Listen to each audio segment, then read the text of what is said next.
বাংলার মসনদে তখন আলীবর্দী খাঁ।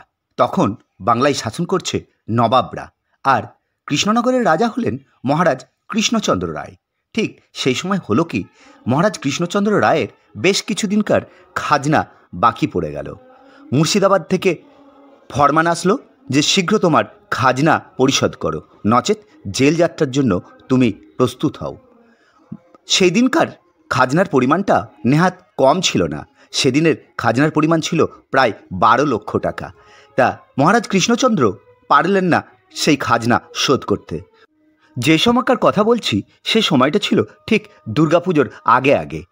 নবাব আলীবর্দীর সৈন্যদল এসে কৃষ্ণচন্দ্রকে গ্রেপ্তার করে নিয়ে গিয়ে মুর্শিদাবাদে কারাগারে নিক্ষেপ করল এবং তিনি কারাবাস করতে শুরু করলেন। যা হোক, একটা সমঝোতার মধ্য দিয়ে তিনি যখন ছাড়া পেলেন তখন দুর্গাপুজো শুরু হয়ে গিয়েছে। তিনি মনে মনে ভাবতে লাগলেন, যা হোক, বাড়ি গিয়ে মা দুর্গার মুখটা অন্ততপক্ষে তিনি দেখতে পাবেন।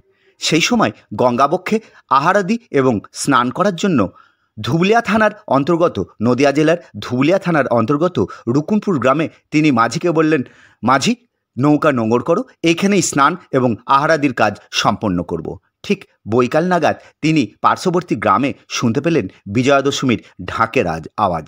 তিনি শুনতে পেলেন বিজয়ার ঢাকের আওয়াজ এবং তিনি বুঝতে পারলেন এইবার আর তার ভাগ্যে মাতৃদর্শন হবে না। তিনি বাড়ি পৌঁছাতে পৌঁছাতে ততক্ষণে মা দুর্গা কৈলাসের পথে রওনা দিয়েছেন, এটাই তিনি দেখতে পাবেন। সেই জন্য তিনি অত্যন্ত দুঃখিত হলেন এবং খুব বিষণ্ণ হয়ে পড়লেন এবং সেই রাত্রে তিনি ঘুমিয়েও পড়লেন।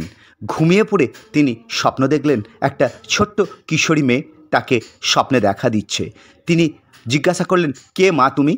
তিনি আস্তে আস্তে তার রূপ পরিবর্তন করে হয়ে উঠলেন সিংহবাহিনী চতুর্ভুজা। তিনি বললেন, আমি জগদ্ধাত্রী।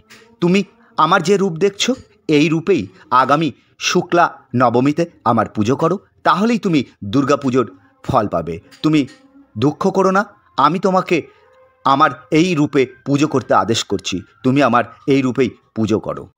মহারাজ কৃষ্ণচন্দ্রের ঘুম ভেঙে গেল এবং তিনি ভাবলেন, আমি এটা কি দেখলাম। পরের দিন সকালে তিনি কুলপুরোহিত এবং শাস্ত্রজ্ঞ পণ্ডিতদের সঙ্গে আলোচনায় বসলেন। কিন্তু কুলপুরোহিতরা চাননি যে বঙ্গে আরেকটি শক্তির উপাসনা হোক। কিন্তু মহারাজ কৃষ্ণচন্দ্র তার স্বপ্নকে সাকার করেছিলেন চন্দননগরের দেওয়ান ইন্দ্রনারায়ণ চৌধুরীর সাহায্যে। সেই স্বপ্নকে তিনি বাস্তবে রূপ দেন এবং বঙ্গদেশে প্রচলন হয় জগদ্ধাত্রী পূজার।